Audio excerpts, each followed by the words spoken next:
Talk about your journey from doing narrative films to focusing on documentary. So I'm an independent filmmaker. I'm a storyteller, at heart.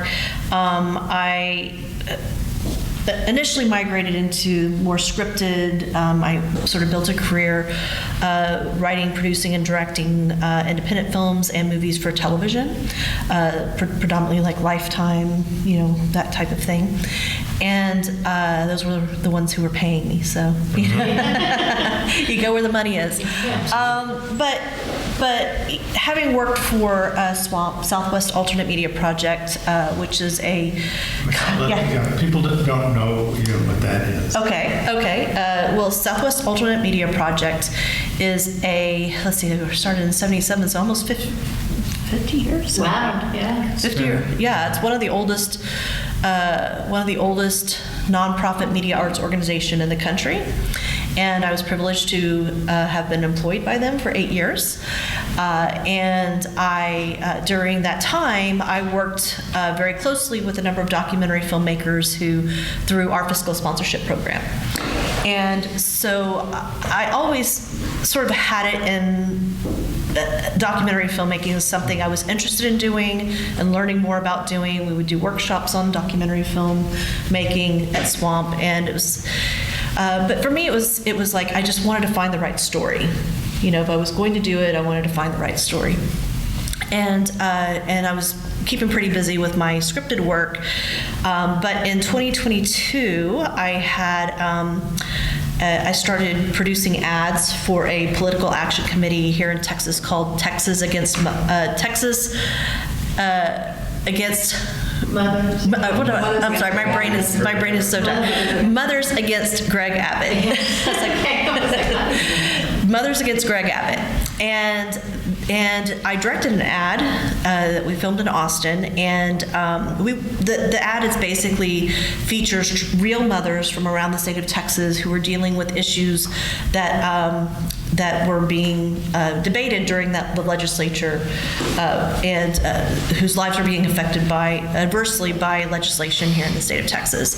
And we certainly wanted to include a mother of a transgender child, and so through Mothers Against Greg Abbott, I connected with Beth, and they came up to Austin, and we filmed a segment for the commercial with Beth and Crystal, and I just remembered on that shoot we actually had a trans woman as our sound recordist, and I just could sense that the sound recordist was really moved by meeting Crystal, and I was as well. I mean, as far as I know, Crystal was the first trans child that I had ever met in person, and so fell in love with her right away, obviously, because she's just so vibrant and easy to love. And but after we wrapped the commercial, the sound recordist made a comment that just really broke my heart. She said, "I wonder what my life would have been like if my parents had been like Crystal's." Oh. And so at that point in time, I kind of thought, this would be a really interesting documentary. I'd love to learn more about this family and what they're going through. This was in 2022 when, the transgender issue was kind of brewing, but it wasn't like it is now. It wasn't the hot button issue as it is now. They were even talking about bathroom bills, and people were grumbling about trans athletes, but it really hadn't become the go-to, boogeyman topic that the Republicans made it until, that kind of happened really more like 2023 during that legislature. So I was busy with my scripted work, so I kind of put that on the back burner. And then in 2023, we had a strike. So I couldn't write, I couldn't direct actors. So I thought, well, maybe I can revive some of these documentary projects that I've been put on the back burner. And so I reached out to Beth and asked if she would be interested in me doing a documentary about her family and more of a profile of her family. And to my surprise, she said yes, absolutely, we'd love to do it. So so that's basically how I migrated. I'd done documentary before. I did a 6-part series back in 2018 where I followed a candidate for Congress who was running as a Democrat in the 7th reddest district in the entire country. Wow. And so I just thought it would be kind of fun to sort of get back to my documentary roots while we were on strike. And so I started 2 documentaries, this one and then a feature length that I'm in post-production in right now. So, yeah. So do you want to talk about like the process once they agreed to do this? How did you decide to, sort of visually what to do, how much to follow them, how to you sort of met them, so in a sense you gained their trust, but to really let them really connect to you and to connect to the camera, it takes a little bit of time. Well, I had met them, but for a very brief period of time, and I think I kind of got a sense that first time I went out, it was just me and the camera, because I wanted to get a sense of how comfortable they would be with just in front of the camera and with me, and just did kind of a preliminary interview with Beth specifically, not with Crystal, not with any of the family members. And that was really more kind of like me going in and researching a little bit more about this family. But I did some of the footage that we recorded did end up in the film. And but really kind of getting a sense of what their real story was and getting that on camera. And that helped me sort of figure out how I wanted to approach it, because during that conversation, I specifically asked Beth, I was like, what don't you want me to talk about? Like, what's your parameters? And what didn't they want you to talk about? That's a really important thing with the trans community. It's like they really are, because they are not safe, and they have to be very mindful about what they put out there, right? And so she did not want me obviously saying their last names or what specific town they lived in. And so in the film you see Southeast Texas. Right. Southeast Texas is a very large. Yes, it is. So, now, if you live in Houston and you see those opening shots, you probably can guess where it is. But most people, don't know where that is. And the other thing was Beth did not want me talking at all about the actual, like gender-affirming care for Crystal, because it's not anybody's business. The whole point is that it's nobody's business but hers and their doctors. Right, and the film really doesn't go into that at all. No. I mean, it mentions it as per the legislation, right, and that's like part of that, but not in terms of their journey and their story. Correct. It was really a matter of just being there and then having to leave. Right. And that, of course, is the sort of dramatic part of it. I mean, the whole first part of the film is getting to know them, and I think the most important part is most of us don't know personally somebody who's dealing with this issue. Right. And to first hear how delightful she is, and she knows all the states and all of this, and she's a dancer and she does this, and she's just such a fascinating person. And then you find out, which is to me one of the great strengths of this film and films that are like this, because it's very easy to other people when you don't know them. Correct.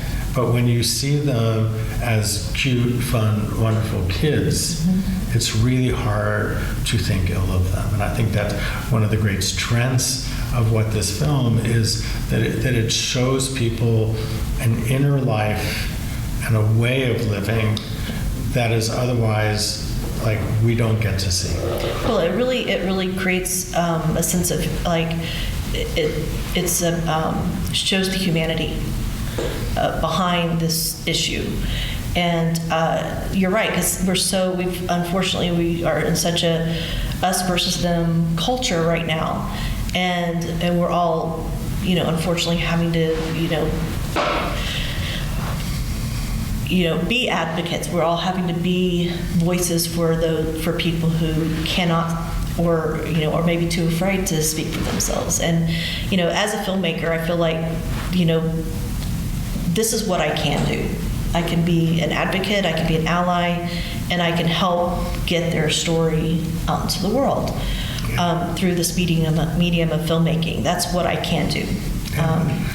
If this film in any way helps change someone's heart or mind about this issue, even if one person, then it's been worth it. And I think it's not so much of like, I see this and I will do something today. Mm-hmm. It's like, you see this and you understand. So when you hear somebody making a snide remark or saying something awful, like you can say, those are people too. Oh, I actually have cut off friendships because they've made anti-trans jokes or comments. And,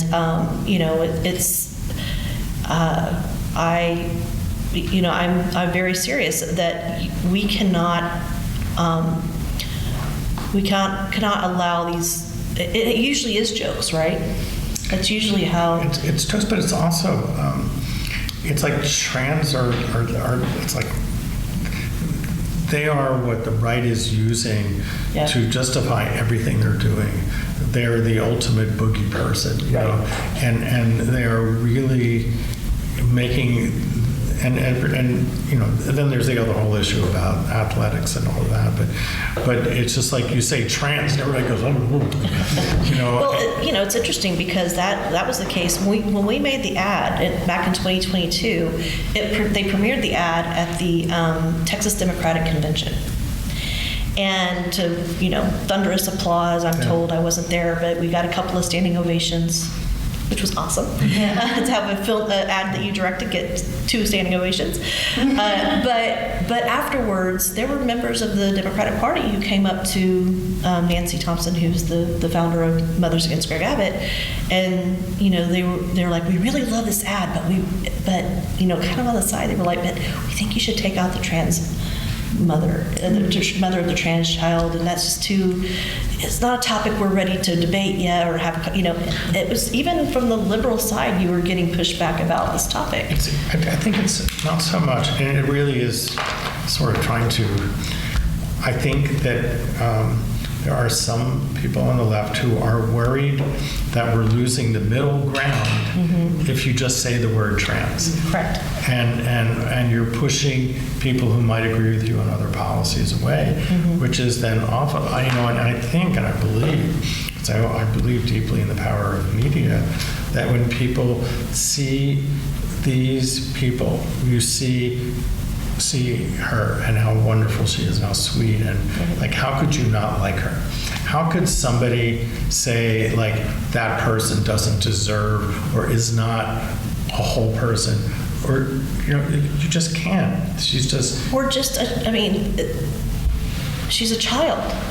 Like, you have to, if regardless of what you believe about transgenderism or anything, LGBT, anything, regardless of what you believe, what you have to know is that this is a child, and what you're doing by denying this child the medical care that they need is hurting that child.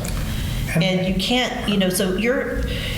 so you have to at some point say, yes, maybe this is what I believe, but this is a child, and I have to trust that the child is being given the care that they need.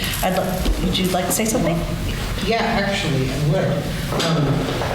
I would try to avoid using the term transgenderism or transgendered. Okay. Transgender is an adjective. There's a lot more to us than just being trans. Correct. But because using the term transgenderism implies almost pathology. Okay. It sounds very clinical. So what would be better? Just the term transgender. Okay. It used to be an umbrella term, and technically still is, right? Because it used to encompass a lot of different things, drag performers, etc. Right? Right. But Now, it's kind of synonymous with people who are wanting to transition or who just don't identify as the gender they put on your birth certificate. Right. Which there's so much more variability in the human genome and just in humanity in general. Yeah. And all this inhumanity for people who profess to be Christians. Yeah. Yes. And, you know, I don't think anything these people are doing is Christ-like in any It's not. manner at all.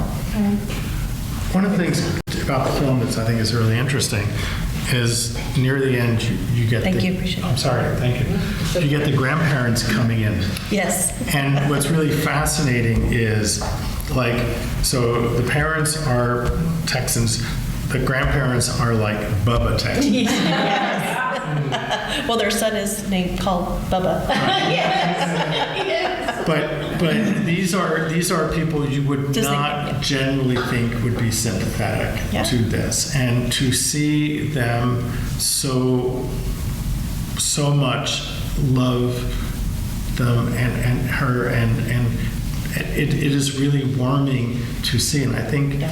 when people see the film and they see that part and they see him doing that particularly, I think that's a moment. That's what hit me. I saw the film on the film festival circuit, and that's what made the film for me. So can you really talk about the grandparents and, Sure. you know, approaching them to be in this documentary? Because to me, as a straight white male, that's what made the film, is seeing the grandparents and their pure love. And like Bart said, they're, you know, casting central for your, Right. you know, Well, for your Texan. Well, you know? first of all, it was very easy to approach them because they were thrilled to be involved. They are very supportive of Crystal, as we could see in the film.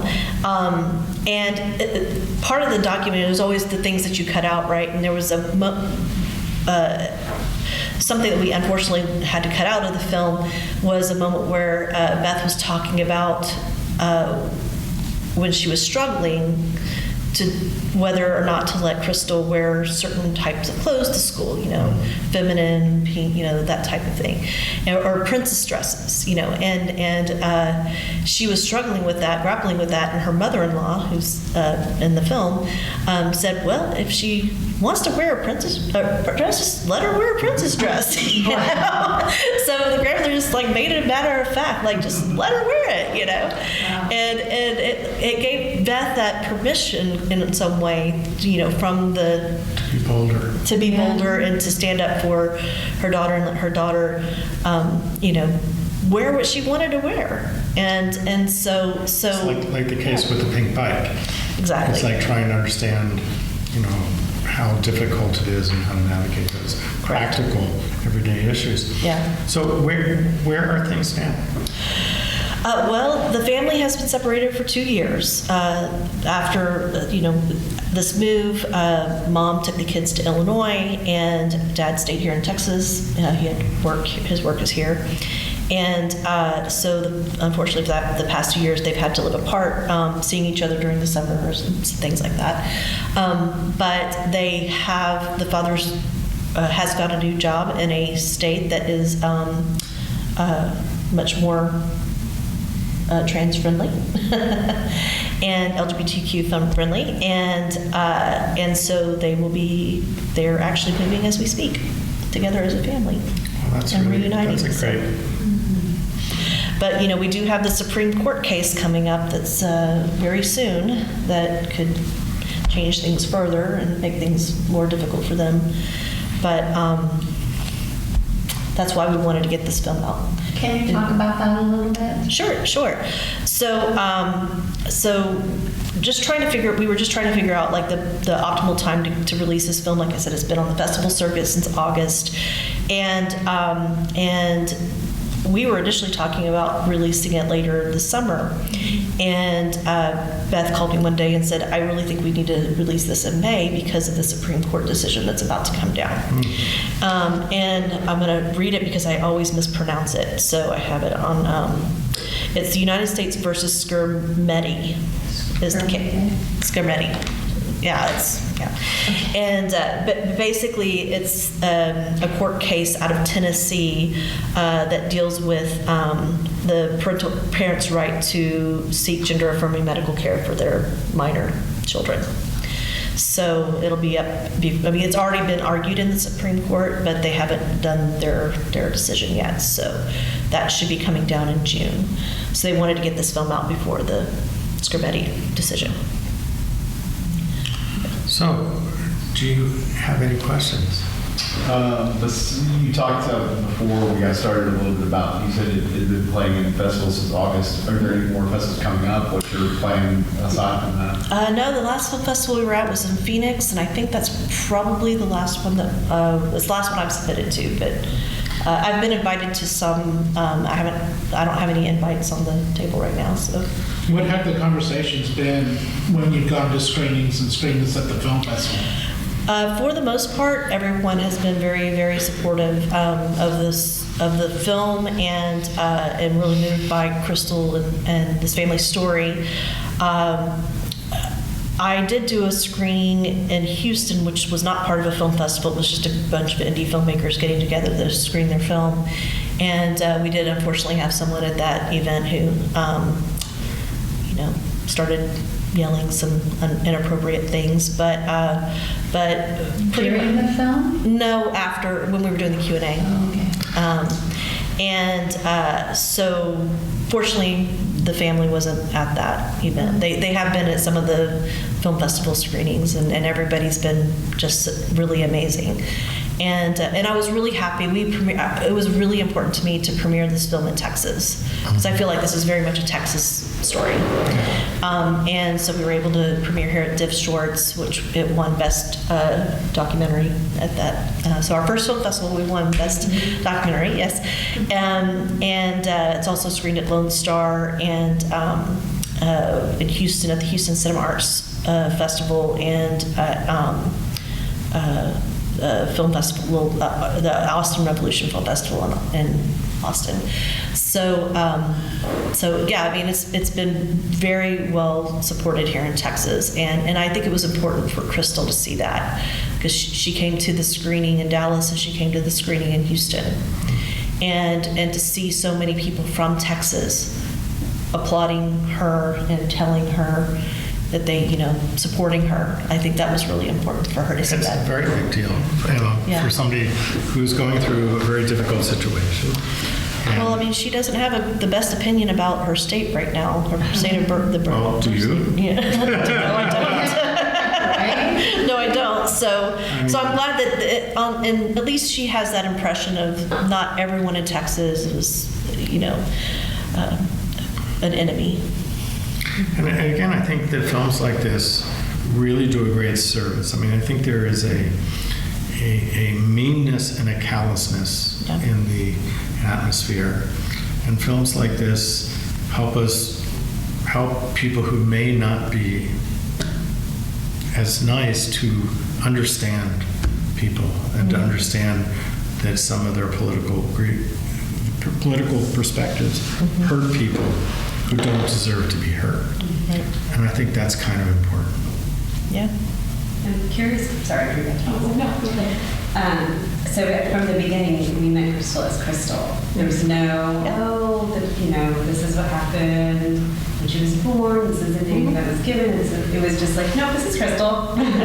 and I love that because she's always been Crystal to her. And I'm curious if that was very intentional from the storytelling aspect from you. Yeah, absolutely. My editor, who's my editor's Q DeChambres, I told Q from the very beginning, I said, I want to introduce Crystal first and just show her being herself, and I want people to be watching this going, what's going on with what's this about? What's this about? And then as soon as Dad gets up there and says, "When did I first find out that I had a daughter?" It's when she told us. And now you're like, okay, I get it. And And starting strong like that Yeah. really is important. Very It much. identifies the whole story arc and Yeah. gets that out right at the beginning. Because really what I want this story to tell people is that Crystal is a normal little girl. And you meet her as a normal little girl because she is. I would say she's an extraordinary. Well, there's that. Yes, there's that. She's extraordinary little girl. And but she is, she's just Crystal, and she could be anyone's granddaughter. She could be anyone's child. Or neighbor. Or neighbor. Yeah. Absolutely. What is her work? Oh, sorry. So we see Crystal and her sibling, and they're obviously very close in age, and they seem very close. 1 year, yeah. But what was that relationship like? From what I observed, her relationship with her brother Colin has been very close. They play video games together. They're hanging out together all the time. They have their own personalities. Colin is very camera shy, so that's why you didn't see a lot of him. He was there kind of in the background, but he's very he wasn't so sure about these. He wasn't so sure about these filmmakers invading his house. But I think and Crystal actually too. Finally, at some point, they're just like, filmmakers are here again. Like, I gotta stop playing. It's like I was interfering with their video game play. It's like, I promise we'll only film one more time. Oh no, one more time. I really need it this time. One more time. But yeah, they're very close. And Beth, we did an interview yesterday, and Beth mentioned that it's like they're normal, typical siblings. Kind of like siblings. But if one tries, somebody from the outside tries to hurt the other one, they're like fiercely protective of each other. So. That's what Beth said yesterday. So that was, and I saw that. Yeah. 2 questions. Crystal's positivity is infectious. It was infectious to me that several times I see the films. Where does she get that from? I mean, she's rattling off these states, and she's very proud to be who she is, and she's proud to be an American and Texan. And where does she get this positivity? I think it's a combination of being raised by just really, loving people, grandparents and parents, very close to her grandparents, who obviously they're also very joyous, positive, people, and her, she's loved, and but also because I believe because her parents and her family support her and affirmed. That was really, really important to her, and I think that was a big part of her being able to feel comfortable in this in her experience in her life.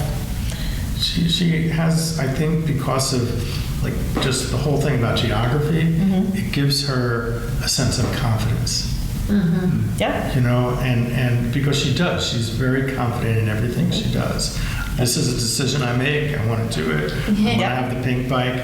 But I think early on, knowing that and having a special skill and being rewarded, oh, you're really smart. Right. I think helps them feel and have that image of themselves that they can do things. Do you have any insights you'd like to offer, or thoughts on that? Why you think she's so joyful and? Honestly, just being able to be herself and not feel like she's suppressed in her identity and her expressions. That's really important, and that just being rewarded for having different abilities and stuff that you're successful at and you're confident in. That's really important for any child. Yeah. I agree. Absolutely. I totally agree. Crystal, in particular, she loves dance. She is very artistic and expressing herself through movement, through dance, and that was not planned. She just one just came and said, "Hey, you want to see my dance?" And I'm like, "Absolutely, I want to see your dance." And she just turns on this song, and of course we're filming, and just starts doing this incredible little interpretive dance, and I'm just like, yeah, like chills, like, oh my gosh, that's so good. And then she actually did 2 dances, so that was, we just showed the one, but she actually did 2 dances for us, and you could just get a sense that she just really loved, that form of expression, and it's and having people, her mother there, of course, very proud, and then of course I praised, how incredible it was when it was finished, but. That was, interestingly enough, that song, that one of the reasons why we were on the festival circuit for a year is I only had festival rights to that song. And it's a popular song. It's about being transgender in this country. And so I tried, let me see if I could try a different song that I can get rights to. It just didn't work. It only worked with that song. Yeah, that song's perfect. I know. And so... Couldn't that be fair use?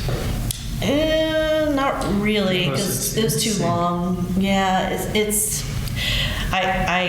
according to my attorney, no. So, so they didn't offer me that as an option. So I... acquired the festival rights to the song, and then we were awarded a grant, the Chimera Project. We were one of their they had a grant called the To Get Her Film Finishing Fund grant that we received, and so that helped us pay for the music rights so that we could release it. Right. At the end of this month. Which is not inexpensive. It is not inexpensive, no. What did you learn about yourself professionally and personally while making this film? I think professionally, I've learned that that there's all kinds of stories and ways of telling stories, and not all stories need to be scripted with all of the formulas and structures and things of a scripted narrative, that you can tell a good story just by, and in this case, like I said, it was just, the legislature was doing this horrible thing, and I needed somebody. Here's the question: why is a cisgender woman making a documentary about a transgender child? Why isn't a trans? I've been asked this. Why isn't a trans filmmaker? And I'm like, it didn't even occur to me. Honestly, I just said this is horrible thing is happening to this family, and I have a camera and I can go film it right now as it's happening. And for me, I related to this story as a mom. Mm-hmm. I related to more to Beth and her experience, and so. Like I said, I wanted to help this family, and I wanted to be a part of helping them get their story out there, and to show the world what a beautiful family they are. And I had the camera, and I had the, eventually we had, brought on some crew and things like that. But initially it was just me and a camera going out and trying to tell a story that I felt like needed to be told, and nobody else was telling it. And so I did. It's always the kind of discussion one has. Mm-hmm. Is it right for someone not in that community to make the film? The question is was it better? Is the world better without this film or with this film? Right. That's an obvious point. Right. And perhaps somebody from within the community might see something slightly different, mm-hmm. cut it a different way, or interpret it a different way. Mm-hmm. But the film is made, and the film is important, right. And so. Well, there was at one point we were talking about maybe even expanding it into a feature length, because there was just so much happening legally, and the family had been involved in a lawsuit at one point, which we ultimately decided not to go that route, but with telling, mainly because they didn't want to get other families involved into that that conversation. So Michelle, every 7 years you go back and film her. There you go. I should. You're right. But then the question became, at that point, if I'm going to do this as a feature film, am I the right person to do that? It's one thing to make this short story about this family because, being a filmmaker and a mother, and wanting to tell this story from that perspective. But I felt like if we were going to tell the longer version, that I needed to step aside as director and bring in a trans filmmaker to do that. And I did actually reach out to a couple of trans filmmakers that I know to see if they would be interested in coming on board. But ultimately, I think it boiled down to that the lawsuit they were involved in kind of went nowhere and ended up not really, But I think it is worth following up Yeah. because, what happens when a family is apart Yeah. and what effect that has and when they Yeah. come back together. Yeah. And the story has not gone away. The problem is Yeah, not. definitely not. It's only getting particularly, worse in a lot of ways. When you hit Yeah. puberty as opposed to being a younger child, those issues are even, and kids are nastier. Yeah. But I don't think you really need to step aside because one of the things that's really important in a documentary film is the relationship. And right now they implicitly trust you. Right. Well, I wouldn't step aside totally. I would stay as producer of the Right, project. but I think directing it, I still think you should direct it. Oh, okay. You could get a trans producer or editor. Or a co-director. Or co-director. But I think you need to be in a central role. Yeah. Because so much of documentary filmmaking is that relationship, Yeah. a trusting relationship. They know they can be themselves Right. and don't have to put up a wall. Yeah.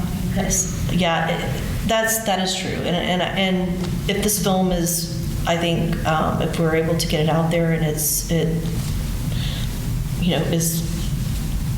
successful enough with people, I think that there is going to be interest in maybe doing a follow-up at some point, although they live in another state now, so it's going to be a little more expensive to get there. If you're doing that, you're going to have to raise some money. Yes, right.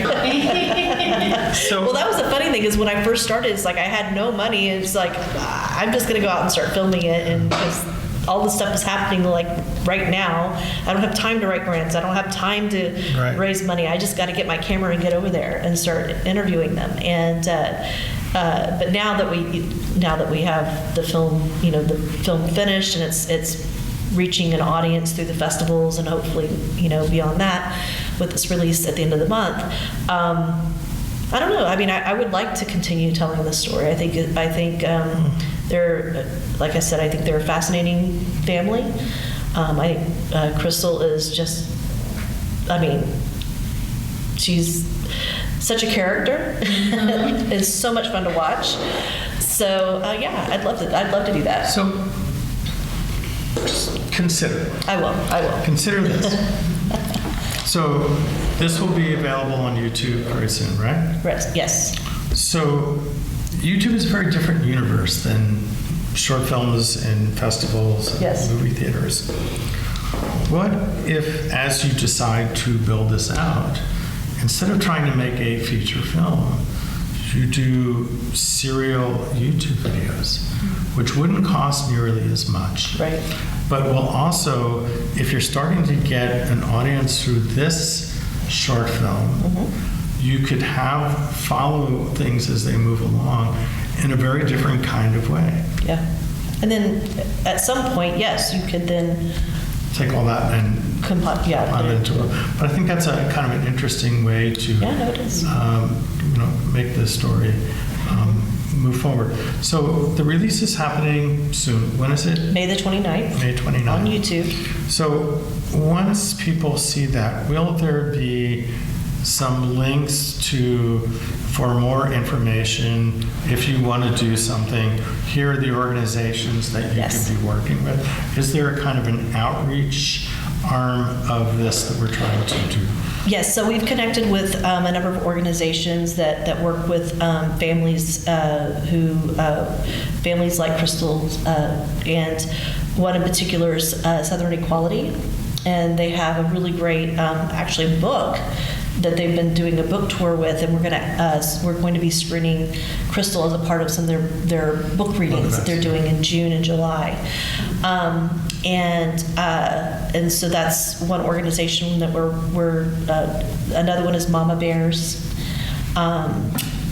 Equality Texas. So there will be other, yes, on YouTube there will be links to those organizations. Yeah. Excellent. So, Any other questions? No? okay. Is that anything? Anything you'd like to say? I did want to touch on a few things, to, whether or not you want to bring on a trans filmmaker in a more prominent role for the production team. I would strongly suggest that, because there is so much rhetoric out there.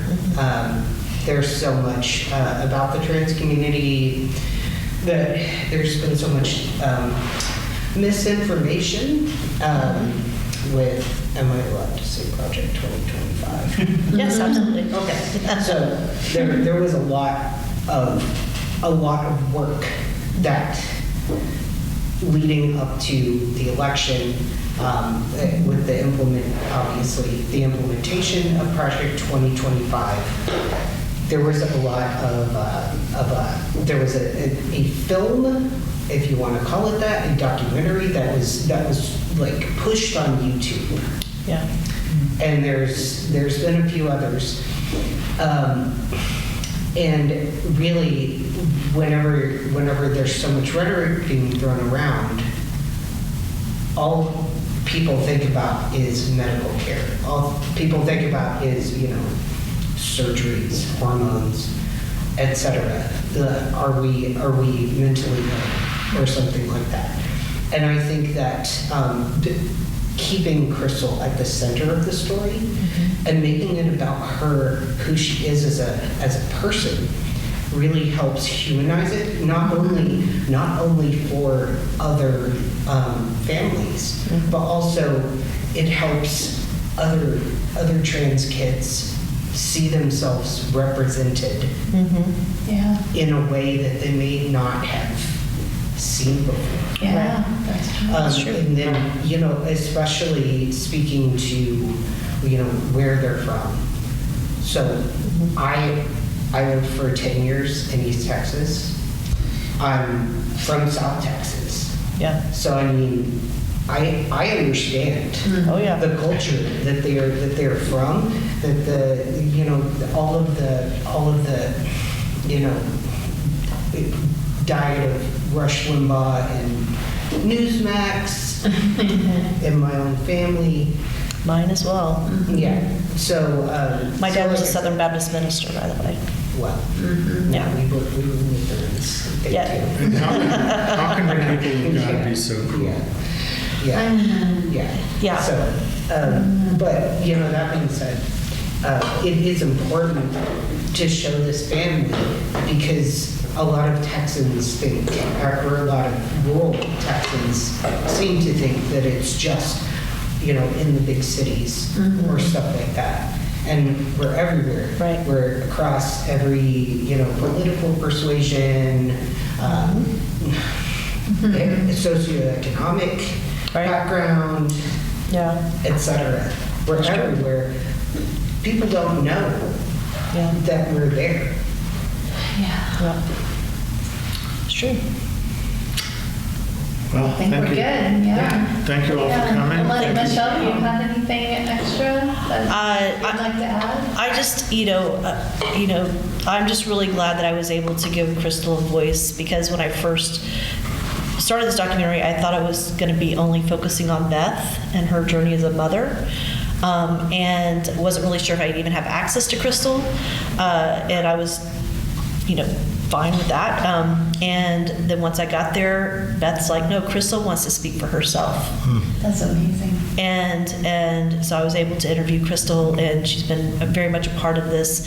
And ultimately, that's my goal, is to give Crystal that voice that she's so so richly deserves, and is being they're trying to steal her voice from her, and I'm not going to stand by and let them do that. So. And I think one of the other things this film does is there are people that think, oh, this is just a phase, they're going to grow out of this. You watch this and you see that's who she is. Yeah. This is not a phase. She's not going to one day decide, oh, I want to play football. Right, this is not. No. No. Yeah, I actually had one of my sisters, when I was working on this project, one of my sisters said, well, I was a tomboy when I was a kid, and, what if my parents had said, oh, well, she's what if my parents, I wanted to be a boy at one point, and would, back to the 70s, and I'm just like, that is definitely not the same thing. It's definitely not the same thing. That's how some people perceive They do. it. Yes. And then her next argument was she's a big right-wing Trump supporter. I'm one of 5 daughters, and I'm the only one who is not Republican, who's not a right-wing person. And So I'm sure Thanksgiving dinners are fun. well, I just have a no politics rule. I'm like, you even say the word Trump in front of me, and I'm walking out. I'm I'll leaving. throw something in your face. I will literally walk out. I have too. So the next argument she made, which was so ridiculous, was she started saying, "Oh, well, over at Clear Falls High School, which is a school by our house, they have kids that are like dressing up as cats and saying that they identify as cats." And this was before I had even heard about any of that. I'm like, what? What are you talking about? That is so bizarre. There's no way that's happening. I'm like, are you sitting here actually telling me that the school's letting them dress like cats and go and eat out of bowls at school? That's proven to be not true. Ridiculous. They actually had a law that took. I know, it's so stupid. It's so I think stupid. it died in committee, but I know. they It's talked about it at the and it was just so out of left field that, like, how do you even argue with that? It's like, it's just so crazy and bizarre. This is And- what Fox News I calls know. them. And so then I was watching something on Facebook, and I ran across this video. Some old dude, some old guy from Wisconsin was on this video literally talking about kids dressing up as cats and trying to go to the bathroom and kitty litter. I was like, oh, I get where my sister's listening to the same right-wing talking point. This stuff has been on propaganda. Fox News. And it's like so ridiculous. It's so ridiculous. And so I just, that's why I make these films. I'm like, I'm just going to let the film speak for itself. And my sister has seen the film. And, she told me it was a good film. That's what she said. But she didn't give me her opinion beyond that. Back in the day, Swamp did a lot of work in media literacy. Yes, I was a certified media literacy instructor. And I think that is what the country needs. That's 100%. Bart. The people don't know how to decode media. They see things on Yep. Fox News and believe them to be so. Yes. And without checking anything. And when you have people that are told lies and they don't understand that that's not real, Yeah. it's really hard to have a democracy. Very much so. And that's what I live with my family, yes. And A lot of my Swamp was family very members. big on media literacy. Very much so, yeah. We did, every year I worked there, every summer we would do a Media Literacy Institute for 2 days at Rice University. And We I used was, to do it at our Me too. festival. Yeah. Yeah, me too. and was it Melinda? What was her name? The there lady was- at UT, what's her name? Oh, she was like the media, Deborah Leverance. yes. She was doing it for a long Yes, time. that's right. And it was really great, and a great program that we put on every year. I always thought if I went back to get my PhD, it would be in There was a media time literacy. when media literacy was in the text that all high school students had to learn that. That's right.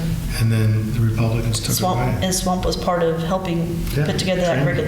curriculum. Yeah. Yeah.